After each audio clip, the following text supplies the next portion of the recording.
Everyone আসসালামু আলাইকুম, welcome back to my channel.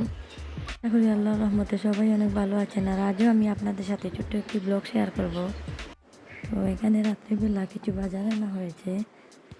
রান্নাবান্না শেষে এখানে টেবিলে খাবারও নেওয়া হয়েছে। এবার দুলাভাই খাবেন, কাল সকালে উনি চলে যাবেন লন্ডনে। আর এখানে দুলাভাই বাড়ি থেকে কিছু জিনিস এসেছে।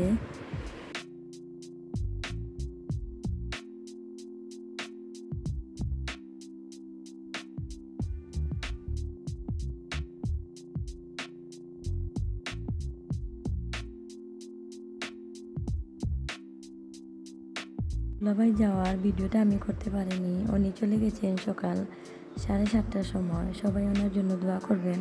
ওনাকে আমি দুলাভাই না, নিজের বড় ভাইয়ের মতো মনে করি। উনিও আমাকে ছোটো বোনের মতো অনেক স্নেহ করেন।